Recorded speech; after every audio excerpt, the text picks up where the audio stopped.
Assalamualaikum warahmatullahi wabarakatuh.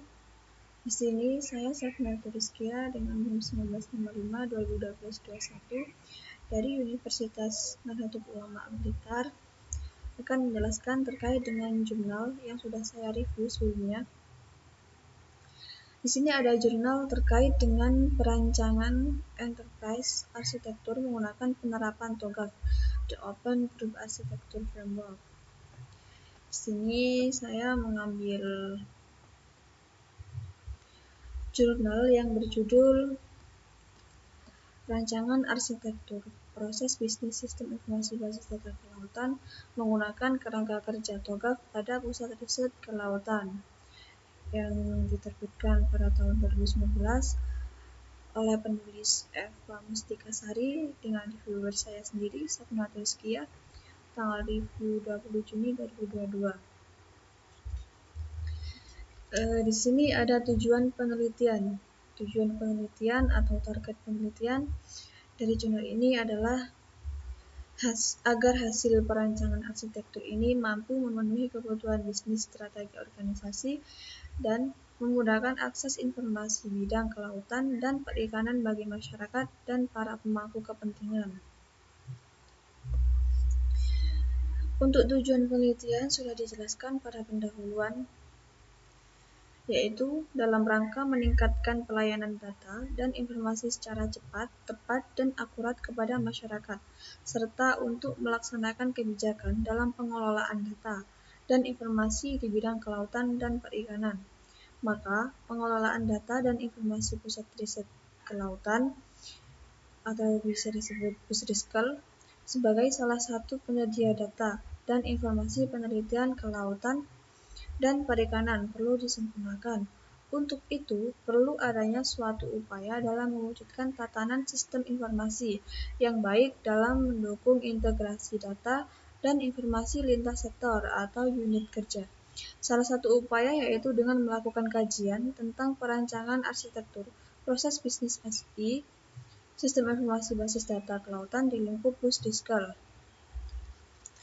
Dan di sini juga sudah dijelaskan, yaitu targetnya itu untuk hasil dari perancangan arsitektur ini mampu memenuhi kebutuhan bisnis, strategi organisasi, dan memudahkan akses informasi bidang kelautan dan perikanan bagi masyarakat dan para pemangku kepentingan. Di sini jelaskan juga selain tujuan penelitian, ada subjek penelitian. Subjek dari penelitian ini adalah ada proses bisnis, ada data, aplikasi, dan teknologi. Nah, pada proses bisnis ini dijelaskan yaitu suatu bisnis dibangun untuk mendefinisikan secara spesifik aktivitas-aktivitas yang ada di dalamnya. Artinya, proses bisnis tersebut harus merupakan proses bisnis yang berorientasikan pada jumlah dan kualitas produk keluaran, minimal dalam menggunakan sumber daya dan dapat beradaptasi sesuai dengan kebutuhan bisnis organisasi. Yaitu ini bagaimana caranya sebuah bisnis ini bisa berjalan sesuai dengan kebutuhan bisnis yang dibahas sebelumnya. Sehingga setelah proses bisnis ini berjalan sampai menjadi keluaran atau output dan akan didapat data yang dihasilkan. Diharapkan data dapat diolah menjadi informasi dan dikembalikan ke setiap fungsi masing-masing, di mana akan digunakan untuk mengukur kinerja, kontrol, dan untuk pendukung dari pengambilan keputusan. Jadi, ini tujuannya itu untuk pengambilan keputusan dari tujuan kebutuhan bisnis pada Pusriskel ini. Selanjutnya ada metode penelitian. Di sini pada bagian abstrak dijelaskan, yaitu rancangan arsitektur ini menggunakan kerangka kerja The Open Group Architecture Framework atau bisa disebut dengan TOGAF. TOGAF merupakan metode terinci dan serangkaian alat pendukung untuk mengembangkan suatu arsitektur informasi. Kerangka ini mempertimbangkan aset perusahaan atau lembaga dan berfokus pada berbagai aplikasi bisnis mission kritikal dan memungkinkan perancangan arsitektur informasi yang customized. Selain arsitektur bisnis, TOGAF juga merupakan serangkaian metode dan alat untuk membangun variasi arsitektur termasuk arsitektur data, aplikasi, dan teknologi. Dalam perancangan arsitektur, proses bisnis sistem informasi basis data kelautan ini menggunakan metode penelitian dalam bentuk kerangka kerja TOGAF. TOGAF memberikan metode tentang bagaimana membangun dan mengelola serta mengimplementasikan rancangan arsitektur dan sistem informasi yang disebut dengan ADM, Architecture Development Method.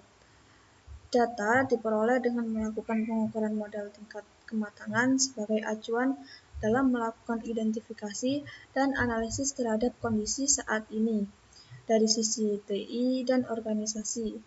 Nilai kematangan untuk kondisi existing dan kondisi harapan dihitung menggunakan kerangka kerja COBIT versi 4.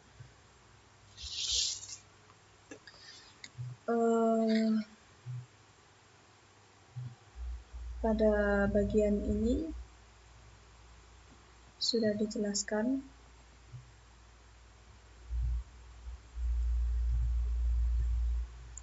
Pada bagian ini dijelaskan terkait dengan model tingkat kematangan COBIT versi 4.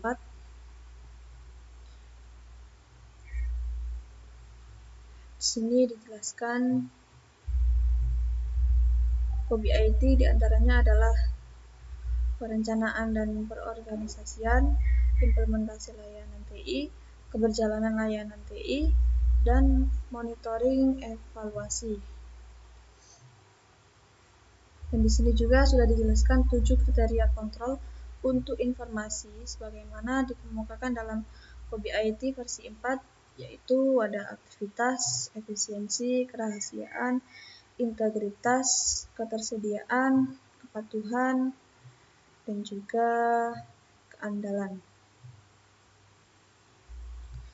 Selanjutnya di sini ada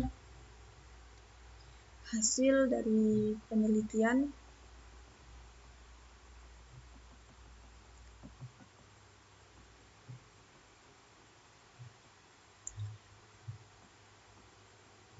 Di sini pada bagian hasil penelitian ada perancangan arsitektur proses bisnis sistem informasi basis data. Fusriskel terdiri dari 3 unsur utama, yaitu komponen organisasi, fungsi bisnis, entitas data masing-masing fungsi bisnis. Dan masing-masing unsur utama dapat diuraikan sebagai berikut, yaitu ada komponen organisasi, itu terdiri dari unit organisasi, ada aktor, ada role atau peran. Kemudian di sini juga ada fungsi bisnis.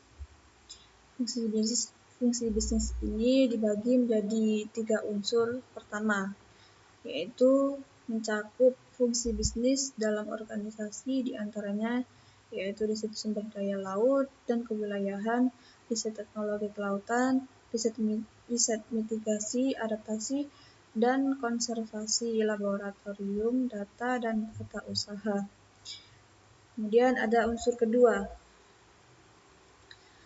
adalah layanan bisnis, yaitu mendukung kemampuan bisnis melalui pendefinisian, interface secara jelas, dan dikelola oleh organisasi. Terakhir ada unsur ketiga, yaitu proses bisnis itu sendiri yang menggambarkan alur dari interaksi antara fungsi bisnis dan layanan bisnisnya. Yang ketiga ada entitas data dari masing-masing fungsi bisnis. Entitas data ini terdiri dari data-data utama dan data pendukung dari masing-masing bidang riset. Entitas data juga memuat tentang tugas pokok dan fungsi dari masing-masing bidang riset.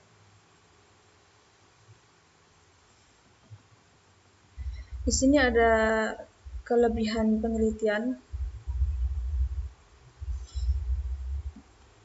Itu penulis telah memaparkan tujuan penelitian serta kebutuhan bisnis cukup jelas dan telah tersedia parameter pada basis data ini serta proses verifikasi dan validasi luaran model. Namun, kelemahan penelitian ini tidak dijelaskan terkait tahapan-tahapan kerangka kerja TOGAF pada jurnal ini. Adapun kesimpulan, pertama, penggunaan kerangka kerja TOGAF dapat digunakan untuk merancang arsitektur proses bisnis sistem informasi basis data pada pusat riset kelautan dalam merumuskan perencanaan basis data yang strategis. Yang kedua, perancangan arsitektur proses bisnis sistem informasi basis data kelautan merupakan strategi sebagai langkah awal integrasi data untuk Busriskel. Terakhir, nilai kematangan mencapai 1,87, maka Busriskel dianggap perlu melakukan implementasi perancangan terhadap proses bisnis SI basis data kelautan. Di sini ada nilai parameter, nilai kematangan, namun di sini tidak dijelaskan nilai tersebut itu didapatkan seperti apa.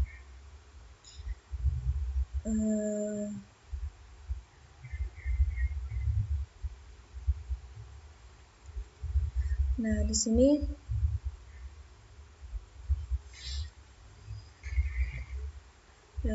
ya, hasil asesmen dan analisis terhadap kondisi existing dan kondisi harapan proses bisnis sistem informasi basis data diperoleh nilai kematangan kondisi existing sebesar 0,53 dan kondisi harapan sebesar 2,4. Perhitungan menghasilkan nilai GAP ya sebesar 1,87. Dan di sini ada juga hasil analisis jurnal seperti yang dipaparkan pada jurnal ini. Busriskel melakukan perancangan arsitektur sistem informasi basis data dikarenakan memiliki kebutuhan bisnis strategi, organisasi, dan memudahkan akses informasi bidang kelautan dan perikanan bagi masyarakat. Kerangka kerja dalam perancangan ini menggunakan TOGAF karena kerangka kerja ini mempertimbangkan aset perusahaan atau lembaga dan berfokus pada berbagai aplikasi bisnis mission kritikal dan memungkinkan perancangan arsitektur informasi yang customized. Penulisan pada jurnal ini akan lebih baik jika dipaparkan terkait tahapan proses dan peran kerangka TOGAF dalam perancangan arsitektur basis data. Namun ada juga kelebihan yang dimiliki TOGAF, yaitu adanya aspek lain seperti analisis GAP, tata kelola, manajemen, perubahan, dan adanya requirement base. Di TOGAF ini ada beberapa phase ya. Ada beberapa fase. Fase yang pertama ada preliminary fase atau biasa disebut dengan tahap awal persiapan perancangan arsitektur. Tahap ini akan ditentukan bagaimana arsitektur dibuat dan dilaksanakan. Keputusan arsitektur harus sesuai dengan kebutuhan bisnis. Arsitektur yang dikembangkan harus mendukung kesinambungan bisnis. Arsitektur yang dikembangkan harus aman, data dan sistem harus dilindungi dari akses oleh pihak yang tidak berwenang. Data mudah diakses, aplikasi saling terintegrasi, perancangan arsitektur aplikasi yang sudah digunakan. Yang kedua ada requirement management. Ini bertujuan untuk menentukan kebutuhan proses dalam perancangan arsitektur. Dalam fase ini dibutuhkan skenario aktivitas, yaitu untuk mencakup core bisnis, proses bisnis, dan isu organisasi. Dan di sini juga ada beberapa fase. Beberapa fase ya. Ada fase A, B, C, D, E, F sampai dengan H. Yang pertama ada fase A.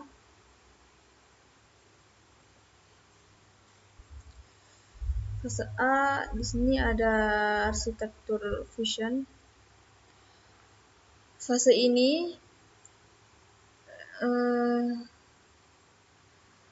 dari siklus pengembangan arsitektur seperti identifikasi stakeholder, identifikasi requirement high level, yaitu berupa visi yang ingin dicapai oleh perusahaan.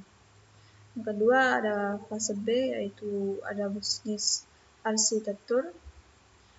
Dijelaskan mengenai proses bisnis yang ada pada pusat kelautan.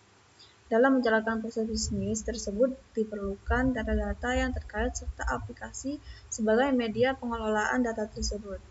Kemudian ada information system arsitektur.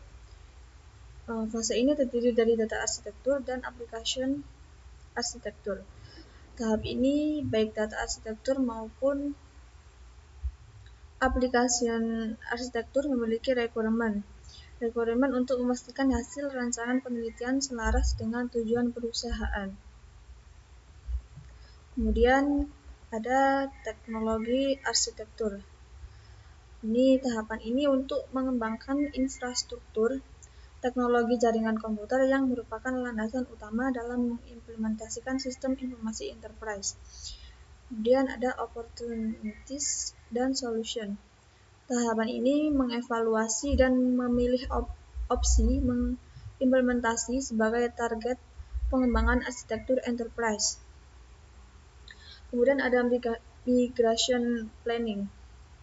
Tahapan ini menganalisis cost benefit dan resiko, mengembangkan daftar prioritas proyek berdasarkan kepentingan dasar implementasi serta membuat rencana migrasi. Kemudian implementation governance. Tahapan ini untuk mempersiapkan dan menerbitkan kontrak arsitektur, memastikan bahwa implementasi berdasarkan dengan arsitektur enterprise yang benar dan dapat diterapkan sesuai dengan harapan. Dan terakhir ada arsitektur change management. Tahapan ini untuk melakukan monitoring berkelanjutan untuk meyakinkan bahwa pengembangan arsitektur merespon enterprise secara dinamis. Oke, penjelasan review dan analisis dari saya untuk hari ini. Apabila ada kekurangan mohon dimaafkan. Sekian dari saya. Wassalamualaikum warahmatullahi wabarakatuh.